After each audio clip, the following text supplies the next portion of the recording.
Fala pessoal, continuando aqui, artigo 194. Estamos na nossa querida Lei 869, que é o Estatuto dos Funcionários Civis do Estado de Minas Gerais. E estamos falando um pouquinho aqui do recurso, bem brevemente, porque cai pouco. Recurso você tem direito quando? Caberá recurso, então, do indeferimento do pedido de consideração. Ou seja, você fez um pedido de consideração, porque alguém cometeu alguma coisa com você no serviço público ali, e você considerou que foi injustiçado, você entra com esse pedido de reconsideração. Isso aqui é com a chefia, tá, pessoal? Geralmente é assim. E aí você recorreu e pediu reconsideração daquela decisão e foi negada, você pode recorrer. Então, teve indeferimento, aí você tem direito a recurso. Indeferimento de quê? Do pedido de reconsideração. Teve também você tem decisões ali contra você de recursos sucessivamente indepósitos. Decisões, obviamente, contrárias àquilo que você quer, você se sentiu injustiçado, você pode recorrer. E geralmente você sempre recorre a uma instância superior àquela que você havia recorrido antes. Você recorre primeiro à chefia imediata, depois à chefia imediata dessa chefia, e assim vai, até chegar no governador, dependendo da situação. Isso foi falado, não tem muito o que falar disso aqui não, gente. Isso aqui raramente cai em prova, tá? Esses prazos de 120 dias aqui, ó, isso aqui conta a partir de... A gente está falando de decisões judiciais, está linkado à decisão judicial. Quando não está, tem esse prazo de 120 dias para essas reconsiderações, para esses recursos. Você pode fazer até em 120 dias e vai. Mas isso não é cobrado geralmente para concurso da educação, não. A acumulação até cobra. Vamos falar aqui, 199. É vedada a acumulação de cargo, exceto nos previstos no artigo 61, número 1 e 137 da Constituição. A regra é, não se pode acumular cargo público. Não se pode. Há exceções, claro, para nós, do magistério há. Professor com outro cargo técnico. Aí ele pode. Professor pode ser professor especialista, professor IATB, professor e qualquer outra coisa, que seja técnico. Ou professor e professor, né? A gente já sabe disso. Agora, e o pessoal da saúde também tem algumas possibilidades de acumulação lá. Mas é só, nenhum outro cargo permite não, tá bom? É vedada ainda a acumulação de funções ou cargos de função de Estado ou de Estado com União. Lá, lá. É o seguinte, não permite nem dentro do próprio Estado, nem com o município, nem com a União. Você não pode ser é, ter um cargo técnico na União e outro no Estado, porque são esferas diferentes, não. A acumulação é proibida na esfera pública, seja ela independente do ente que for, tá bom? Parágrafo único. Não se compreende na proibição desse artigo a acumulação de cargo ou função com gratificação de função. Isso aqui não é considerado a função gratificada, não é considerada acumulação. Como eu disse, um exemplo de função gratificada é o de vice-diretor. Não há ali, aí o de vice-diretor trabalha ele tem que, óbvio que tem compatibilidade de horário, tem que olhar isso tudo, mas não é considerada acumulação de cargo. Das concessões, a gente vai trabalhar muito pouco disso, que cai bem pouco também, tá bom?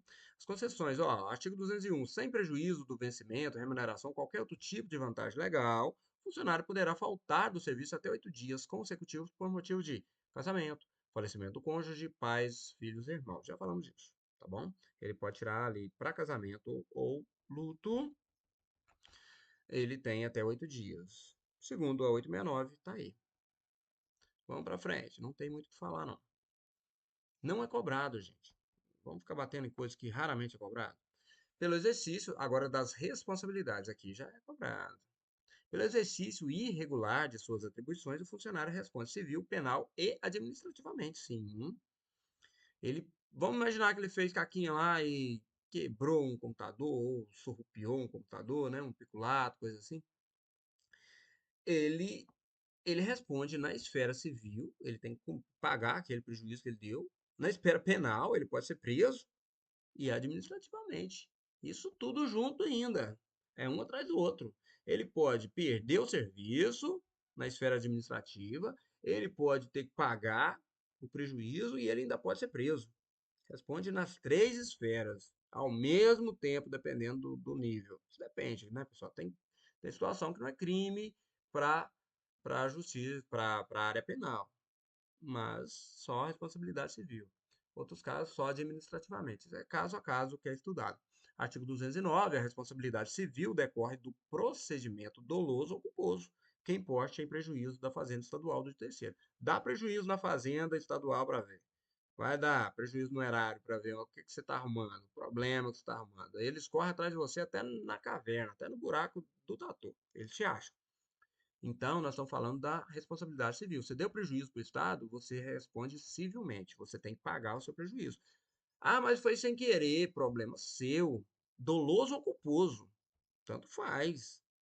Deu prejuízo à fazenda estadual? Ao erário? Ô, meu querido, se vira. Quero meu dinheiro de volta. E é um agiota de primeira, só no mapa, mas é agiota. Vamos lá. Parágrafo 1º. A indenização de prejuízo causado à fazenda estadual, no que exceder a força da fiança, poderá ser liquidada mediante o desconto em prestações mensais não excedentes da 10ª parte do vencimento ou remuneração, à míngua de outros bens que respondam pela indenização. Se tiver outros bens ali na garantia, ele leva até a sua cama, se tiver na garantia. Agora, o que não tá, o que não pode, a sua casa, por exemplo, não pode ser tomada, né? Tem proteção ao lar. Eles podem entrar no seu salário ali, ó, e comer o seu salário direto. Mas ele toda, metade? Não, é a 10ª parte. Não pode passar da 10ª parte. Se você ganha 10 mil, eles podem descontar no máximo 1.000 de você.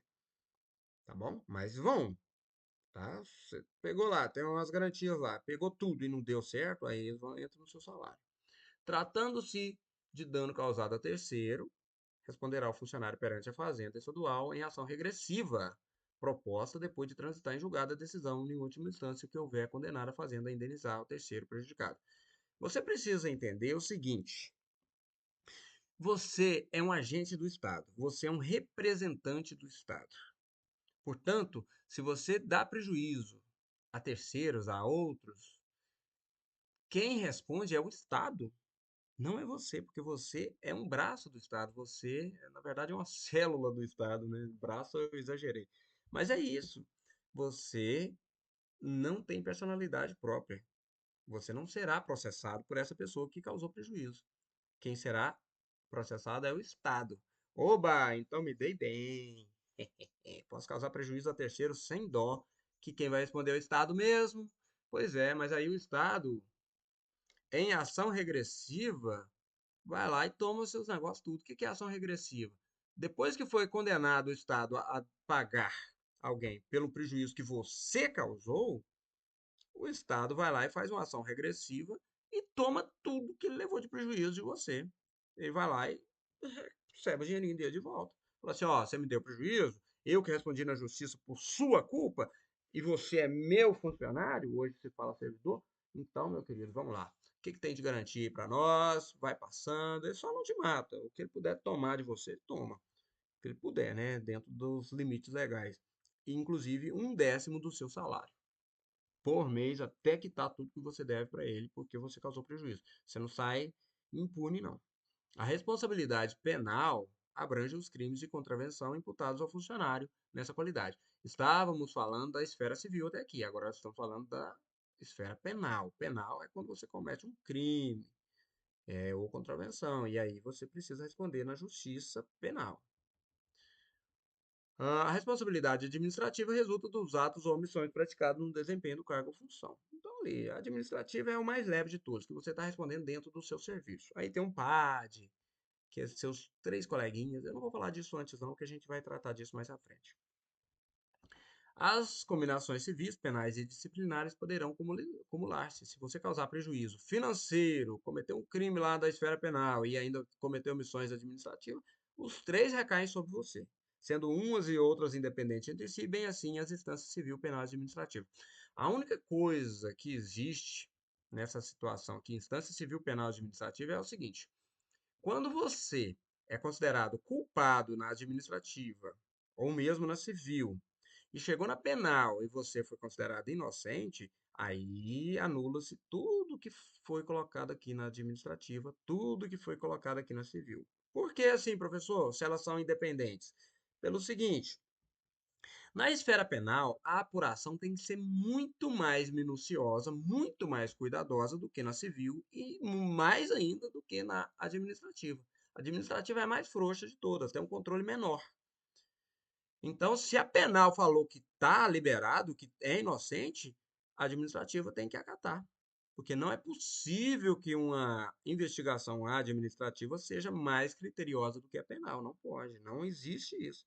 Então é assim. Agora, existe a possibilidade dele ser punido na penal e ser absolvido na administrativa. Aí existe. Agora, absolvido aqui e punido aqui, não. Isso aqui não cai em prova, não, tá, gente? Pelo menos não na nossa. Tem prova que cai, cai muito, mas na nossa não. Agora vamos falar dos deveres e proibições. Quais são as suas obrigações e o que é proibido para você, meu querido professor, minha querida professora, ou ATB, ou especialista da educação. Quais são os seus deveres e proibições, segundo a 869, que é o nosso querido estatuto? São deveres do funcionário. Vamos começar com os deveres. Aqui é importante anotar, tá? Aqui é importante anotar o 206. É muita coisa? É muita coisa, eu sei que é, mas precisa, eu vou fazer o quê? Isso aqui cai, tem grande chance de cair. Mas algumas coisas é tão óbvio que se você errar, é porque você está muito cansado no dia da prova. Vamos lá, são deveres do funcionário assiduidade, que tem que estar sempre trabalhando, não pode ficar faltando. Pontualidade, não pode ficar chegando atrasado. Discrição, né? Não pode ficar fofocando, fazendo fofoquinho nas repartições da vida, é feio. Fazendo, né, bafafá por aí. Urbanidade, que é ser uma pessoa educada, uma pessoa que trata as outras pessoas com educação, com carinho. Não precisa ser tanto carinho, mas tem que ter uma urbanidade ali envolvida. Lealdade às instituições constitucionais e administrativas que servir. Você não pode sair todo dia falando mal da sua escola. Muito feio. Não pode. Observância das normas legais e regulamentares, sim, você precisa obedecer às leis, óbvio, né? Observância das ordens superiores, você precisa obedecer às ordens superiores, gostando ou não, a não ser que essas são manifestamente ilegais. Você tem que obedecer até o ponto que a sua chefia não está mandando você cometer um crime, cometer uma ilegalidade. Mandou você cometer ilegalidade, eu sugiro que você não obedeça, tá bom? O restante tem que obedecer. Levar ao conhecimento da autoridade superior a irregularidade de que tiver ciência e razão do cargo. Então, sim, é obrigação sua. Você descobriu alguma irregularidade ali dentro da repartição, você tem que conversar com a sua chefia imediata. Zelar, quer dizer, a chefia, a autoridade superior. Porque vai que você descobre que a irregularidade é direto com a sua chefia imediata. Você vai levar para ela mesmo? Não vai dar certo, né? Não resolve. Vamos continuar aqui. Zelar pela economia e conservação do material que lhe for confiado. Você não pode sair dando pancada no seu querido computadorzinho de qualquer maneira, porque é do Estado. Você tem que zelar pela conservação disso, pela economia, do dinheiro público. Providenciar para que esteja sempre em ordem o assentamento individual, a sua declaração da família. Você tem que estar sempre mantendo essas declarações em dia ali no seu assentamento individual, que é a sua pasta, tá bom? Atender prontamente. Alguém te chamou ali, você é um atendente público, você é um servidor público, você tem que atender prontamente. Aqui, as requisições para a defesa da fazenda pública. Então, toda vez que tem um CISAD lá que você fica, poxa, sacanagem, tem que fazer declaração de bens. Precisa, tá mandando aqui, ó. Você tem que atender prontamente essas requisições. Hoje a gente fala o CISAD ali, ó. Declaração de bens, tem que fazer. Segundo, a expedição de certidões requeridas para a defesa do direito. Alguém chegou lá na sua repartição, na sua escola, pedindo certidões ali, ó. Ah, eu quero uma declaração disso, porque eu tenho Bolsa Família.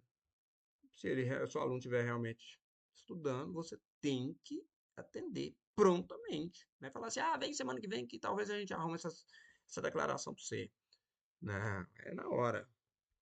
E o que é proibido ao funcionário? Referir-se de modo depreciativo em informação, parecer ou despacho às autoridades e atos da administração pública, podendo, porém, em trabalho assinado, criticá-los de ponto de vista doutrinário ou da organização do serviço. Você não pode chegar e fazer uma documentação xingando as pessoas, falando mal das pessoas, depreciando as pessoas, o seu coleguinha, o seu chefe, o seu subordinado. Seu subordinado é ruim em serviço, você não pode colocar, nossa, que praga de homem fraco. Não, não pode, tá bom? Não pode. Agora, criticar, todo mundo pode. Tipo, o fulano. Por isso que nos documentos de escola você não pode falar que o menino é encapetado. Não pode, é feio, é depreciativo. Você pode, por exemplo, criticar. Ó, seu filho precisa de um trabalho mais voltado para a disciplina, para o respeito às instituições, o respeito à hierarquia. Crítica pode ser feita, tá? Do ponto de vista doutrinário. E, claro, se você vai falar ao seu coleguinha que é uma praga de preguiçoso, você não vai chamar ele de preguiçoso. Você vai chamar ele de, sei lá, ele é um procrastinador. Não, também não, gente, é feio. Não pode. Tá? É proibido. Retirar, sem prévia autorização da autoridade competente, qualquer documento ou objeto da repartição. Você não pode pegar o livro de pô, tá, tô com preguiça de assinar hoje, vou levar para casa. Segunda-feira eu trago, a primeira aula é minha mesmo. Não, pode não. Sem prévia autorização da autoridade competente, você não pode tirar nenhum documento ou objeto da repartição, não. Ah, vou levar esse computador aqui, eu tô precisando fazer um negócio lá. Não, não é assim não. Não pode também promover manifestações de apreço ou desprezo, ou desapreço, né? E fazer circular, subscrever listas de donativos no recinto da repartição, tá? Pode não. Você não pode sair fazendo listinha, falando mal das pessoas, manifestação, né? Primeiro, nem de puxa-saquismo a preço, geralmente quando acontece é puxa-saquismo. E nem desapreço, falar mal das pessoas, com manifestações ali circulando dentro da repartição. No nosso caso, dentro da escola, não. E muito menos pedindo dinheirinho, tá? Ah, vamos fazer uma lista aqui, pessoal pedindo dinheiro para não sei o quê, papapá. Não, isso tem que acontecer fora da repartição. Por lei é assim. Claro que há situações que a humanidade toca o nosso coração e a gente acaba fazendo, mas não pode não. Não pode também valer-se do cargo para lograr proveito pessoal em detrimento da dignidade da função. Isso aqui é o seguinte, ó, me dá um dinheirinho aí que a gente resolve a sua vida. Não pode. Pode não. Proveito pessoal não pode coagir ou aliciar subordinados com objetivo de natureza partidária. Você tá lá bonitinho e chega e fala assim, ó, eu sou o seu chefe e eu gosto do candidato X porque ele é legal e ele vai ajudar a gente aqui na escola. Então, por favor, vote nele. Não, não pode não, tá bom? Do contrário, se você não votar nele, vai dar ruim. Não pode, proibido. Você também não pode participar da gerência ou administração de empresa comercial ou industrial, salvo nos casos expressos em lei. Salvos os casos expressos em lei, é o seguinte: nenhum tipo de CNPJ, se você é funcionário, você pode ser gerente ou administrador dele, salvo algumas situações, associações, alguns outros casos aí pode, mas no geral não, tá bom? Não pode ser gerente nem administrador. Mas eu sou professor, sei o quê. Pois é, mas não pode, tá? Não pode. A gente sabe que tem muitos casos, mas aqui, segundo a 869, não pode. Exercer comércio ou participar de sociedade comercial, exceto como acionista, cotista ou comandatário. Você não pode exercer esse tipo de coisa também, a não ser, como foi falado aí, você é acionista, ou seja, você é sócio ali, você tem cota ali, ou faz parte do comando ali, mas não é o dono. O CEO, melhor dizendo, hoje em dia é assim que se fala. Você não pode praticar usura em qualquer de suas formas, tá bom? Você tem que entender o seguinte: estamos falando aqui de agiotagem, tá bom? Praticar usura é isso. É ser um agiota safado, tá bom? Receber juros ali, indevidos, não pode. Mas aí ninguém pode, né? Pleitear como procurador ou intermediário junto às repartições públicas, salvo quando se tratar de percepção de vencimentos e vantagens de parente até o segundo grau. Peraí, nossa, eu dei uma viajada aqui.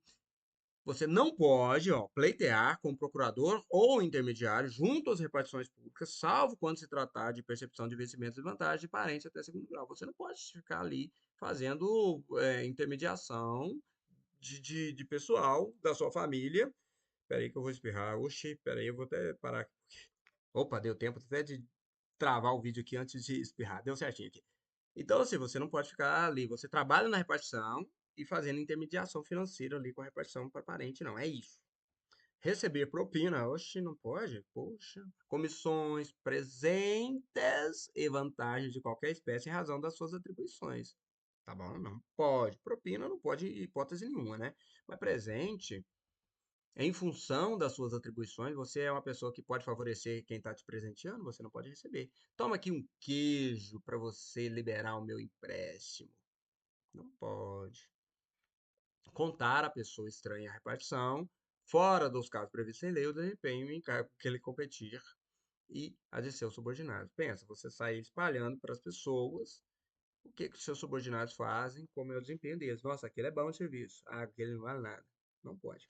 Pessoal, aqui é importante também porque é o PAD, processo administrativo. Esse processo administrativo é o meio pelo qual o servidor pode ser demitido, tá bom? É o único meio. Antes, não é assim que funciona a demissão do funcionário público, não. Você tem estabilidade e fez uma merda gigante. Você acha que a chefia pode chegar e falar assim, ó, você tá demitido, igual na esfera privada? Não, pode não. Tem que passar antes por isso aqui, ó, processo administrativo. Artigo 218. A autoridade que tiver ciência ou notícia da ocorrência de irregularidades no serviço público é obrigado a promover a apuração imediata por meios sumários, inquérito ou processo administrativo. O PAD, ele é posterior ao inquérito administrativo. Inquérito é inquérito mesmo, igual o inquérito policial, vai verificar ali, apurar, recolher as provas para julgar essa pessoa. O processo administrativo precederá sempre a demissão do funcionário. Então, tem o inquérito, depois o processo administrativo, para depois acontecer a demissão. Então, o inquérito precede ao PAD, que precede a demissão. São competentes para determinar a instauração do processo administrativo os secretários de Estado e os diretores de departamento diretamente subordinados ao governador. Então, secretários podem pegar e determinar a instauração do processo administrativo. E o governador, óbvio, também que pode, e os chefes de departamento, os superintendentes, esses podem. Não é qualquer um que pode instaurar um PAD, não, tá bom?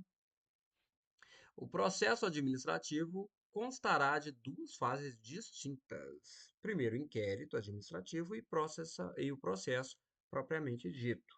Primeiro você apura, junta as provas e depois você faz o processo. Tudo isso é necessário, obrigatório. Você vai entender que é uma situação chata para acontecer isso.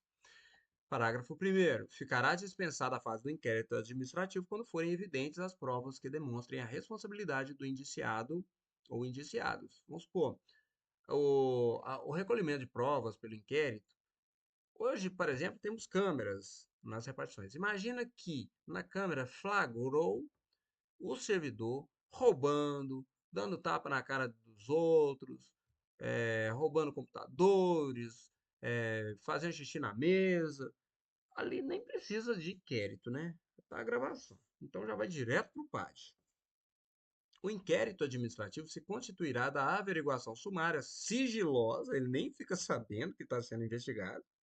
É, ele nem fica sabendo que está sendo investigado. De que se encarregarão os funcionários designados pela autoridade a que se refere o artigo 219 e deverá ser indiciado. Qual autoridade é essa do 219? Volto aqui para te mostrar. Ó. É aquilo que eu te falei, os secretários subordinados ao governador, secretários e diretores de departamento. Esse pessoal vai liberar o PAD, certo? E aí vai ser tudo ali escondidinho. E aí essa averiguação sigilosa, ela é designada por essas autoridades e deve ser iniciado e concluído no prazo improrrogável de 30 dias a partir da designação.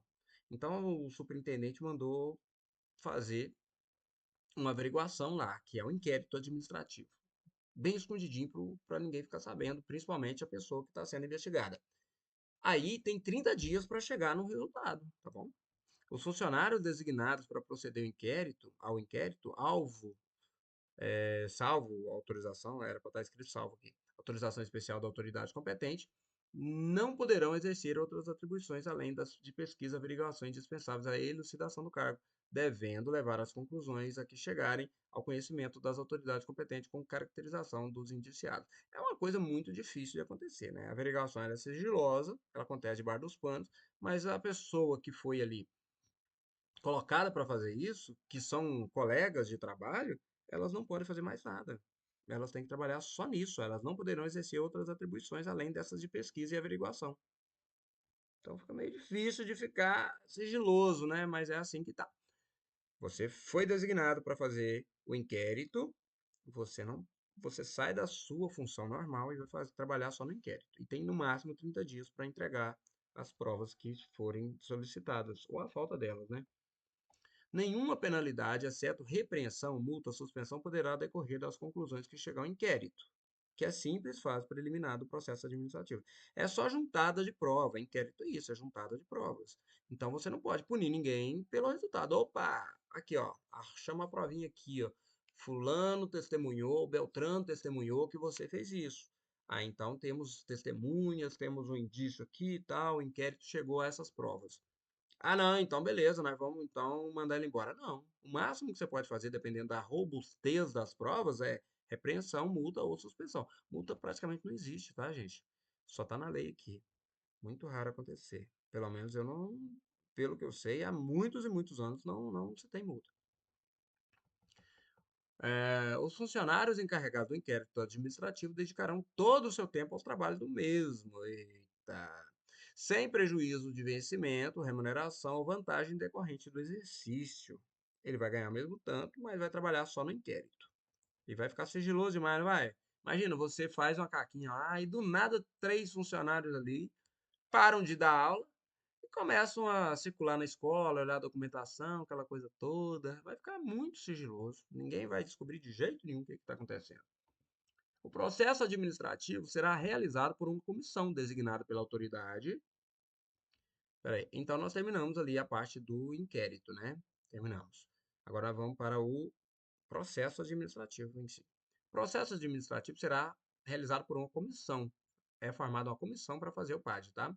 Designada pela autoridade que houver determinada a sua instauração e composta de três funcionários estáveis. Tem que ser três funcionários que tenha estabilidade para investigar e julgar o seu coleguinha. A autoridade indicará no ato da designação um desses três funcionários para dirigir como presidente os trabalhos da comissão. Pensa, falei que era uma situação chata, mas a gente trabalha 10 anos com a pessoa lá e do nada você tem que fazer uma investigação ali, tem que passar por um processo administrativo para demitir até essa pessoa. O presidente designará um dos componentes da comissão para secretariar. Um é o presidente, o outro é secretário. O outro fica de boas. Não, fica não. Ele trabalha junto. Os membros da comissão dedicarão todo o seu tempo aos trabalhos, ficando, por isso, automaticamente dispensados dos serviços da sua repartição, sem prejuízo do vencimento, remuneração ou vantagem decorrendo do exercício durante a realização das diligências que se tornarem necessárias. Então é isso. Ele larga o que ele está fazendo para investigar e conduzir o processo administrativo ali com seus pares. Lembrando que são três e são estáveis. O PAD, então, deverá ser iniciado dentro do prazo improrrogável de 3 dias, contados da data da designação dos membros da comissão e concluído em 60 dias a contar da data de seu início.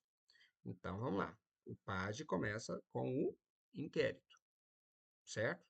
30 dias para concluir o inquérito. Se ele demorar 30 dias para concluir o inquérito, ele tem só mais 30 dias para terminar o processo. Porque são 60 dias a contar da data do início.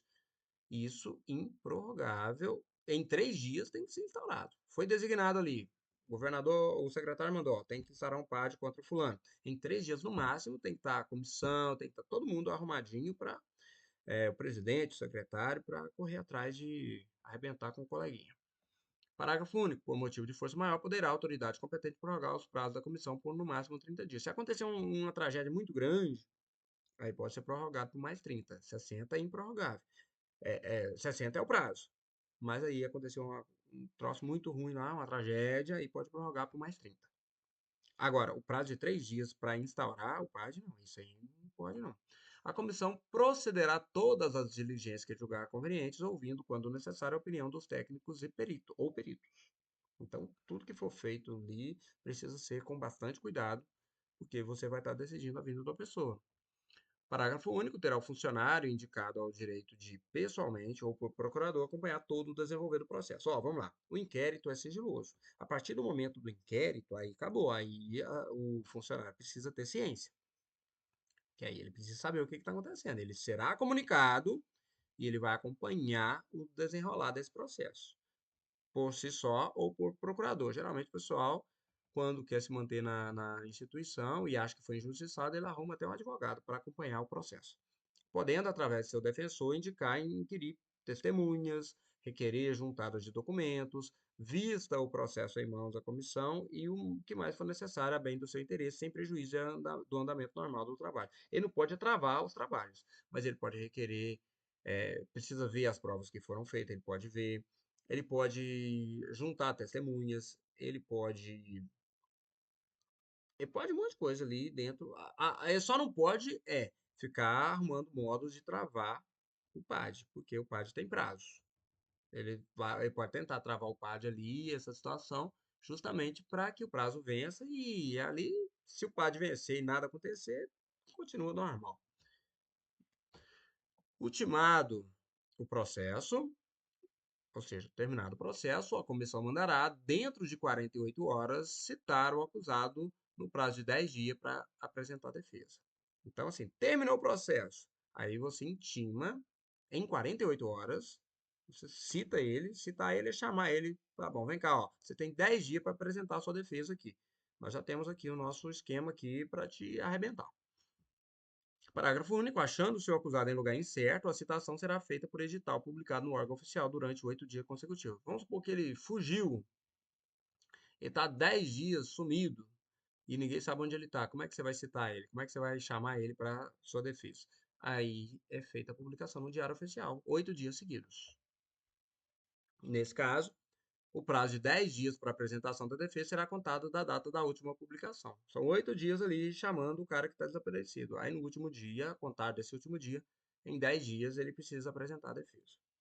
No caso de revelia é quando ele simplesmente vira as costas e está deixando saber, deixa o pau quebrar lá, não apresenta defesa nem nada.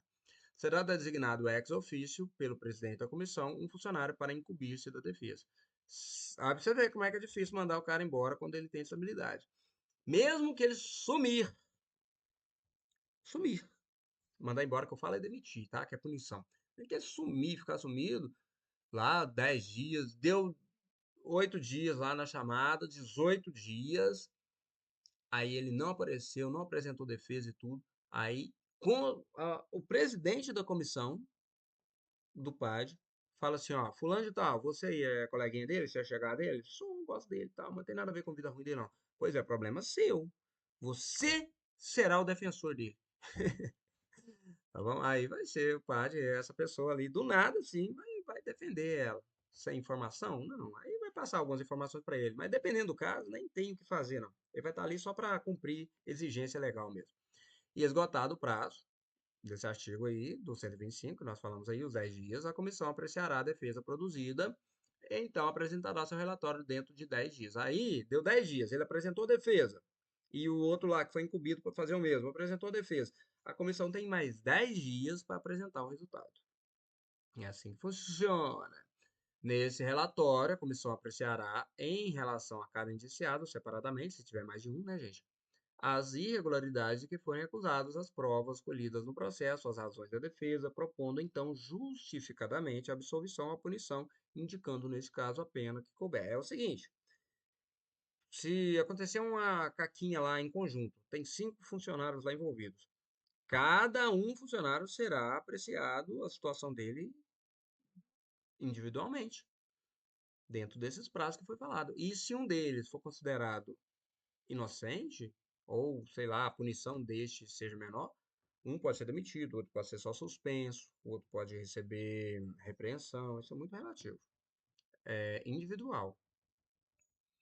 E tudo justificadamente, tá? E em cada caso a pena que couber a cada um. Deverá também a comissão, em seu relatório, sugerir quaisquer outras providências que pareçam de interesse do serviço público. Daqui para cá, aí já não tem tanta cobrança, não, tá? Aqui já é bem técnico. Quando se trata do nosso querido concurso da educação já não é tão cobrado. Ah, e as penalidades? Essas não, essas são, por incrível que pareça. E é esse rol aqui, ó. Geralmente eles perguntam lá que são penas disciplinares, e colocam um rol de coisas aí. Segundo a 869, nós temos penas disciplinares, repreensão, multa, suspensão, destituição de função, demissão a bem do serviço público. A gente vai trabalhar com isso mais à frente, tá? Finalizamos essa aula. Pode anotar as penalidades, tá bom? Penalidades tem o 244, que as penalidades são cobradas bastante. Eles colocam outras coisas lá estranhas, tá? Colocam até prisão. Até prisão coloca. E por incrível que pareça, existia antigamente. Um abraço e até a próxima.